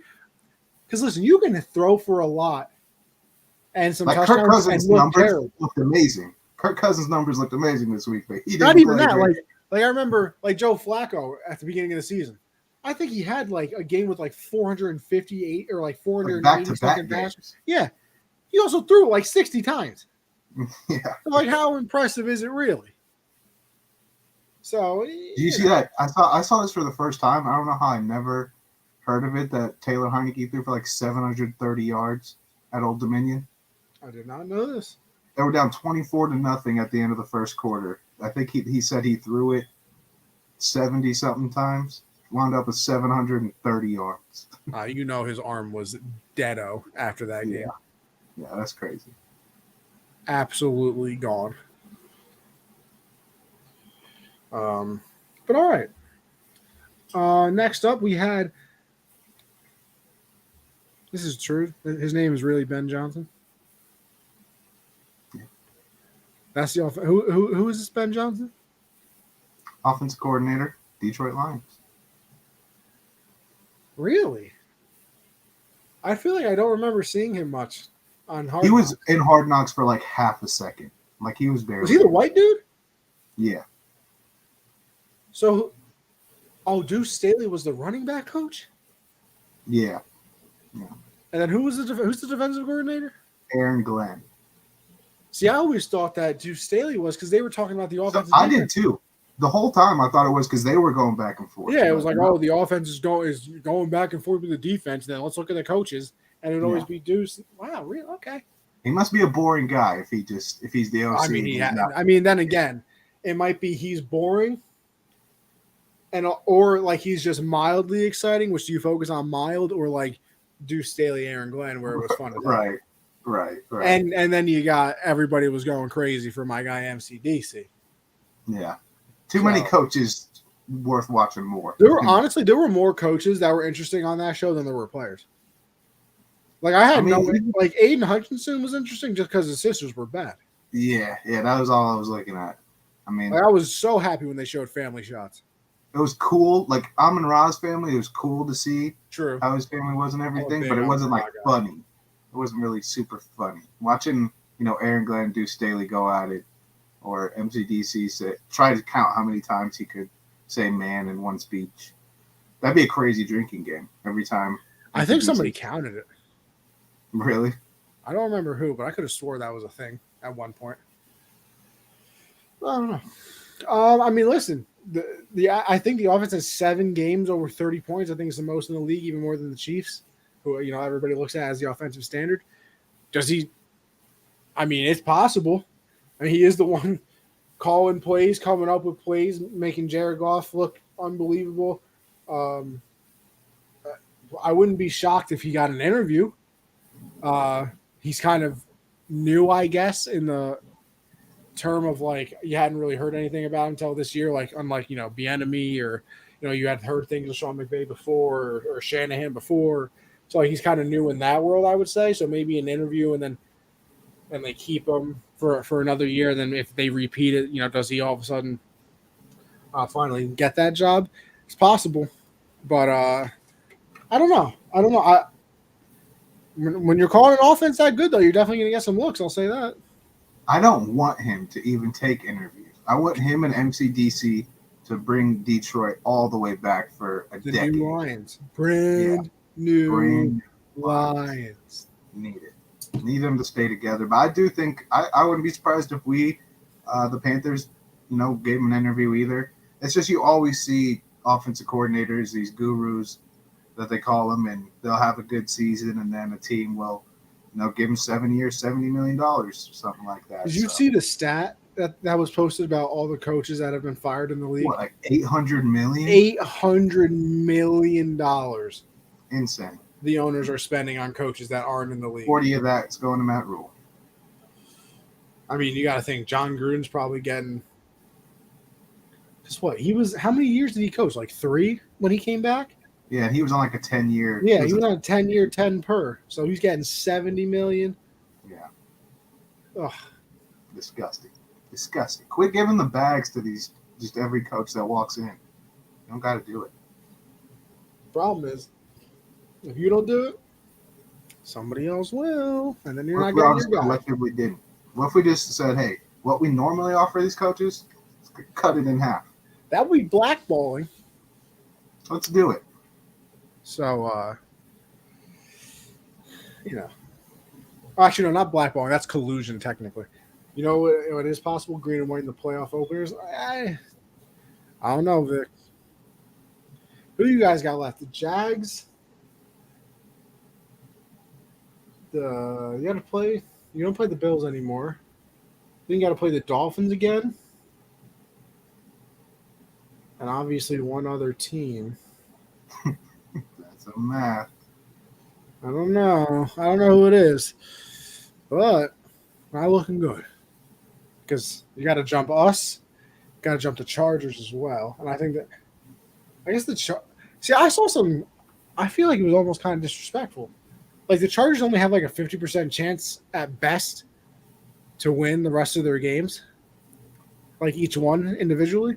I think they play some trash teams like down the stretch, and I was like, how are you guys giving them a 50% chance? Like they play the Colts this week, and they only had a 52% chance to win. Chargers kind of stink. But the Colts stink. They did just put up 33 on the Vikings And lost. in one half. Though. Crazy. I can't believe that. Matt Ryan is cursed. He's just cursed. What else was unbelievable was the fact that the Jags beat the Cowboys with the pick six in overtime. It is very, very possible that they can sneak in the playoffs. I think that they have to play the Titans again. I think they have one more matchup with them. They play. I looked at the schedule. It's Jets, Titans, Texans. So. Whew. That is 3 winnable games, and they are 2 games back. Very winnable games. I mean, hey, I think their biggest obstacle is the Jets this week.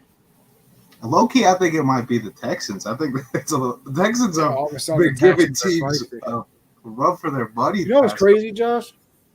You know, I don't know if I said it on this show or I said it on the hard count, but I said it on one of them, so I'm going to say I'm going to claim it on both shows. When we were going over the schedule, I said, "Damn, Cowboys are playing the Jags. That's back-to-back trap games."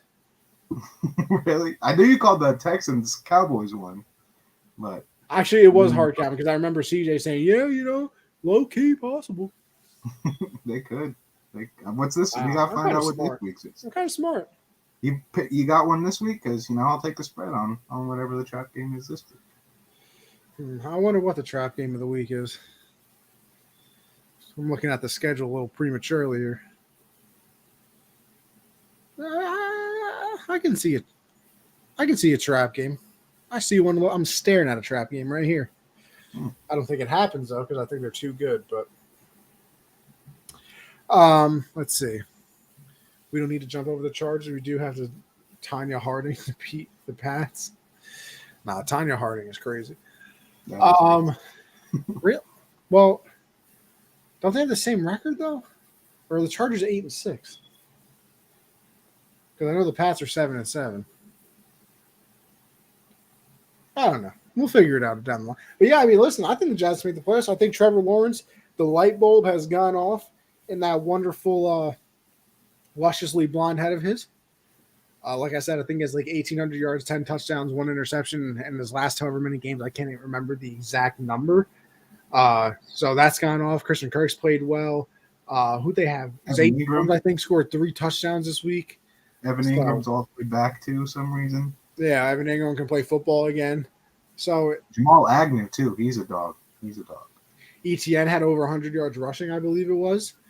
I mean, listen, they're clicking right now. Why not? Why can't they? Lawrence is a guy too. Like he's legit. He's got escapability up there with the best of them of escaping sacks, and he's built too. He's pretty. He's not like he's a big jacked, dude. But his build is perfect. So, and his arm. I mean, you can see the arm talent on some of the throws he made. Yeah, he's all the way a guy. I'm fully sold on. I think I said it earlier in the year. I just hadn't seen enough of Trevor Lawrence. Like flashes. I mean, honestly, this is his first time he's ever had a real coach. So yeah, the first time he's had a chance. Really, I mean, and Doug Peterson's done a really good job with this team too. So I think their defense isn't that bad either. I don't think it's good, but not as bad as you'd think a Jags defense with how they looked coming into the season. So I think they do have a very good chance. With the way the Chargers know how to lose games, and now the Pats are starting to do that too, the Jags have found ways to win games late. So I think it's a pretty good chance they do sneak into the playoffs. All I'm saying is Patriots end the season 3 straight losses. Well, technically 4 straight losses. I did call 7 and 10. Wish I was wrong, but still, it looked like 7 and 10 from the jump. All right. So far, let's be real here. The 2 contenders in the NFC are the Eagles and the 49ers. Now, respect the Cowboys, but 4 losses on the season. Same old Cowboys. They're kind of same old Cowboys. Bucks aren't going to do anything. Vikings are frauds. Who else might get in? Giants frauds. Seahawks not really. Commies are frauds. So listen, right now I'd say the Eagles and the 49ers, which, by the way, breaking news, all of a sudden Jalen Hurts hurt his shoulder, might not play Sunday, or might not play Saturday against the Cowboys. Don't love that. They said he'd be ready playoffs, though. Which is crazy. I don't love the fact that he's going to miss the last 3 games of the year then. Yeah, it is kind of out of nowhere, kind of crazy. Like, I know. Minshew Mania, though. I mean, hey, who was it last week? Some idiot on TV said, if you put Gardner Minshew in, it'll be the exact same team because it's the system. Michael Parsons said something about Jalen Hurts. Yeah, he said that they asked if it was him or the team, and he said it was the team. Listen, I can kind of, I guess. Pat McAfee said too. He was like, Cowboys defense was pretty good before Micah got there. So is it Micah or is it the defense? I didn't see that. Yeah, it was funny. And I also do love the fact that Mailata, after he heard the Parsons comments, was like, who do they even play this week? He should focus on them, and they ended up losing to the Jags. I find that very funny. Very, very funny. But who would you take, the 49ers or the Eagles? I think I'd honestly take the 49ers. I think I would. I know the Eagles have been completely dominant. I think their point differential is just disgusting. I think it's like 180 something. I can look it up. It's insane what their point differential is. But what the 49ers have been able to do with all the problems they've had at quarterback, 3 different guys throughout the season. Plus 128. Yeah, it's insane. The Eagles is 143, though. What's the Vikings? Vikings is the most shocking one, though. Vikings is plus 2. Yeah, they were -1. they were, but I'm telling you, they're frauds. Even Detroit has a better plus minus. It's 5. That's crazy. That is crazy. But Miami's is only 1. Really? Yeah, I mean they've had a lot of close games too. Yeah. The Titans are a -38. That's tough. What's up with they're doing that thing with Derrick Henry too? They get a run game going and then they just stop. Don't give it to him. Josh, it's a bold strategy. It is. It is very bold. But I get the Eagles have been very dominant all year. You know that plus 128 point differential. But when they have had games against better opponents, like even Washington, they've kind of struggled. It hasn't been even this week. I mean, the Bears were playing really, really good for most of that. It was only, I think that last drive really was probably the most impressive thing I saw most of the day. I mean, most of their big plays were wide open, just mistakes by the Bears, not really amazing plays by the Eagles. I think I've just seen more impressive wins from the 49ers with, all the things that really could have gone wrong for San Francisco this year have kind of gone wrong. They've dealt with injuries and the quarterback room, which they hope are like, okay, finally we're going to have stability here for once in such a long time. And then Trey Lance goes down, then Jimmy goes down, and now it's the last pick in the draft. And they look like they haven't missed a beat. That offense looked unstoppable. Again, who'd they just play? Seattle. They looked unstoppable against Seattle. I mean, they were getting whatever they want. And I like their defense more than I like Philly's too. I mean, I like Philly's secondary better, but I think just overall run defense, I like San Francisco more. I think I would go with the Eagles. I think that they have the best offensive and defensive line in the NFL. Like you said, they have the better secondary. And I think, and Dan Orlovsky said this on Twitter as well, I think that they're really the only team that can beat themselves. Like, I think that they're the team that beats them. I don't think another team does. Because he mentioned it. I think Hurts had like 15 passes of 20-plus yards in that game. Like, I got taking the deep shot. But when you're consistently doing it, like, you're inviting them to just play it back more. And I think Miles Sanders only had 11 rush attempts. Like the Eagles' true identity, and we found out last year, is running the football. And all of a sudden, you're only running it 11 times with your number one back. Hurts obviously struggled in that game, which, I mean, we later find out he's dealing with the shoulder thing. I don't know if it is his throwing shoulder, honestly. It was. I think. All right, so he's dealing with that, but he also, still had 3 touchdowns on the ground. So he brings that element. I think they have the better wide receiver combination, even if Debo is healthy with, AJ and Devontae. So Jalen Hurts has been very good. A lot of these deep balls that you were talking about should not be completions. AJ Brown is just making. Oh yeah, AJ Brown's a grown ass man. Yeah, like he is a grown man. What else? Yeah, I mean, you look at the defensive line. It's Fletcher Cox. It's Brandon Graham. And you go to the linebackers. Hassan Reddick has 11 sacks. James Bradbury and big play Slay. If you get Gardner John, no, is it Gardner? Yeah, Gardner Johnson back, who they traded for from the Saints, like that would be huge. I just think that they are just absolutely dominating people on both sides of the ball. So I would probably stick with the Eagles, but I hope that's the NFC Championship game. Really, truly, because I think that's that's one of the reasons. It's a good game, I think. Yeah, I agree, because I think the Eagles bulldoze everyone else in the NFC, and I think the same for San Francisco. Oh, absolutely. Like I said, I think the Vikings are frauds. I don't think the Giants do anything. I don't think the Commanders can. I think if the Seahawks made it, they wouldn't, because I think they've crashed back down to earth. Whoever wins the South, no disrespect, I don't think they're doing anything. It's literally, and then I guess you throw the Cowboys in because their defense has been good, but they just gave up 33 to the Jags. Mm-hmm. So I don't know. It looks like a true collision course of, and obviously you go to the AFC, it's totally different. It's like the Bengals are hot now, which I think they're going back, bro. I really do. Really? I think the Bengals are going back. They have the number of the Chiefs, which of course I say this, and then the Chiefs will beat them in the championship game to go to the Super Bowl, because that's just how football works. The Bills haven't played as well as I would have liked it. I think losing Vaughn absolutely destroys them. That sucks. Yeah. So I think maybe not the Bills. The Chiefs, like I said, the Bengals have their number. You're not worried about anybody in the South. You're not worried about any of the wild card teams.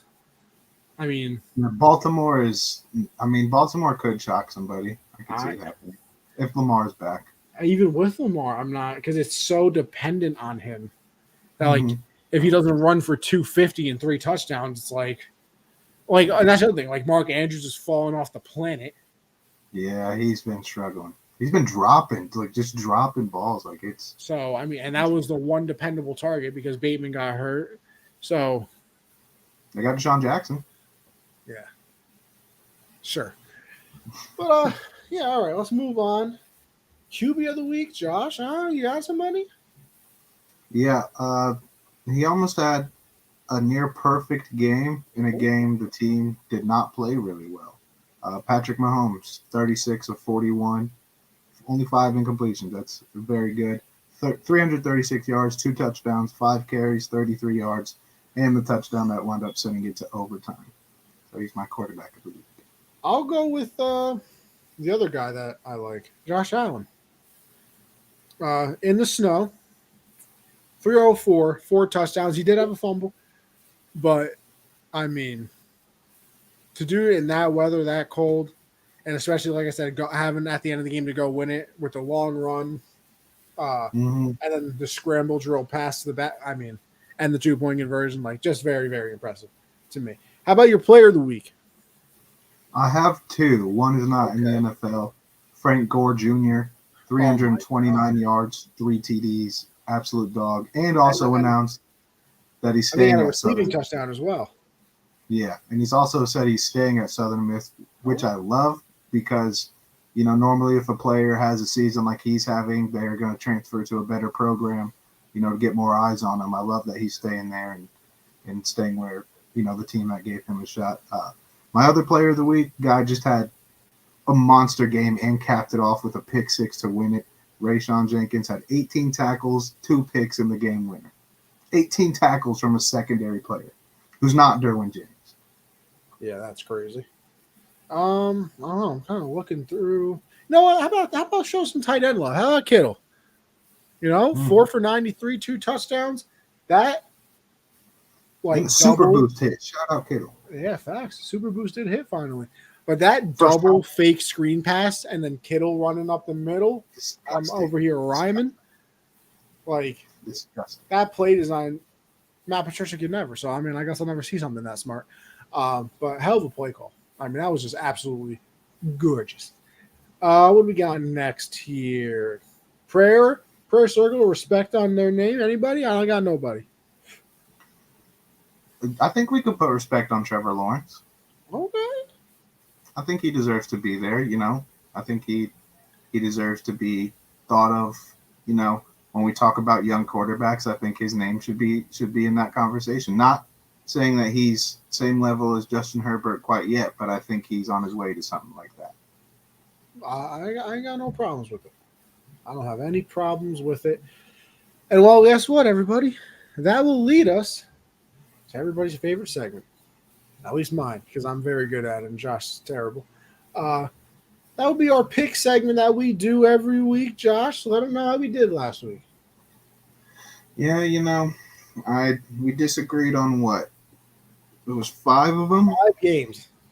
and I almost picked them really beautifully. It's always the ones that are like 50-50 where we're both like, okay, I could go either like Baltimore, Cleveland. I pick Baltimore. They lose. Beautiful pick Like by me. Beautiful. Arizona, Denver. Like that's a 50-50 ball there. Like Who got that one right? You did. But, and then I have good picks. Like, obviously, I'm taking New Orleans over Atlanta. I don't think that's a 50-50 one with a rookie quarterback. Yeah, I regret that one. And then I respect you sticking with your boys, but I did get Chandler Jones at the See, end. I don't even think you deserve respect on that one. I do think I did because I think the Raiders were going to win that regardless. I do think Patriots literally had the game won until the NFL screwed them.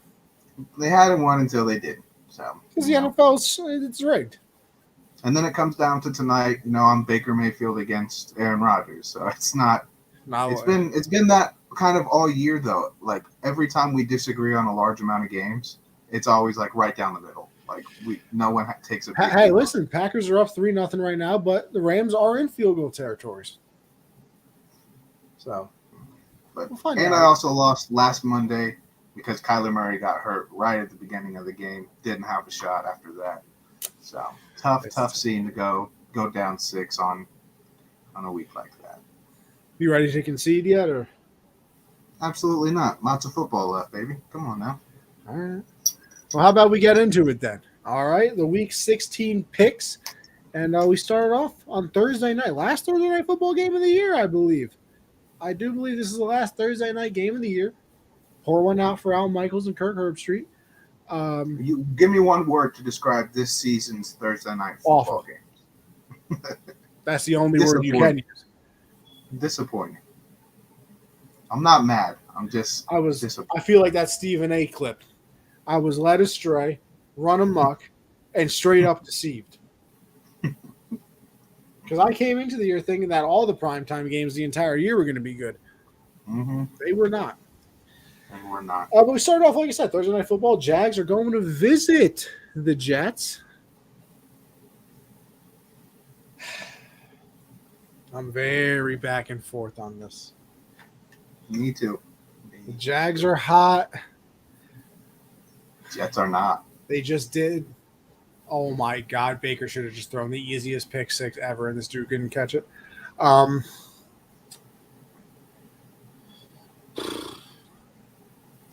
make it. I'll give me the Jets. I want to go with the Jets. Okay, all right. Said at the same time. I just can't. The defense, like if their defense was like top 10 instead of top 5, Yeah. I'd probably pick the Jags. But then again, the Jags just did that to the Cowboys, which is a top 5 defense. But I don't know. Give me the Jags.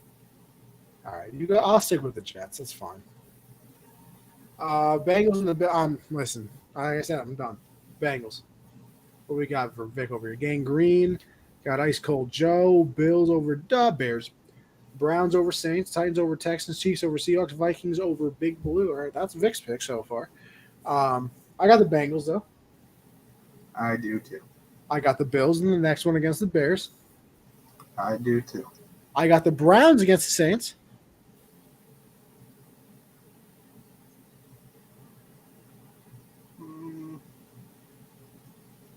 I'm just looking at the slate here. I gotta decide. It's gotta be. Pick and choose your games here. Yeah, I gotta. It's win now time for me. Now there's no more. There's a lot of season. There's not around here, Josh. Yeah, not a lot of season left. You know what? They didn't let me down this week. Let's go with the Saints. Okay, Texans and the Titans. I'll go with the Titans. They get back on track. Yeah. Seahawks and the Chiefs. Now I'm going with the Chiefs. Yep. I'm going with the Vikings over Big Blue. I agree. I got the Lions over your boys.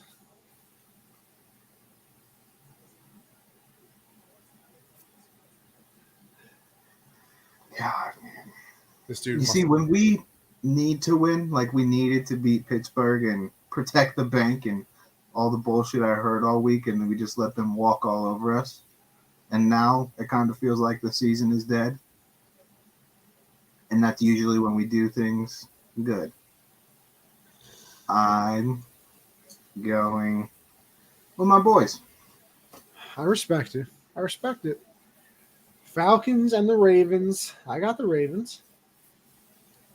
I do too. Josh, believe it or not, this Commies 49ers game, this is my trap game. Really? This is the one? I'm not picking the Commies, but I think this is the trap game that I'm calling. But I'm still going with the 49ers. Yeah, me too. Eagles at the Cowboys. Listen, before the news of Jalen Hurts, I'm going Eagles all the way, but doesn't look like the boy's going to play. And if he does, he won't be 100%. I'll go Cowboys, unfortunately.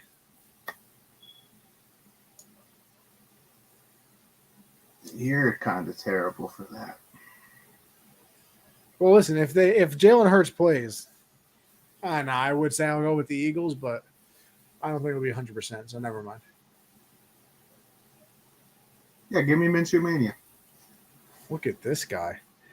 Raiders and the Steelers. I'll go with the Raiders. I'll go with the Steelers. This is one of the 50-50 ones for me.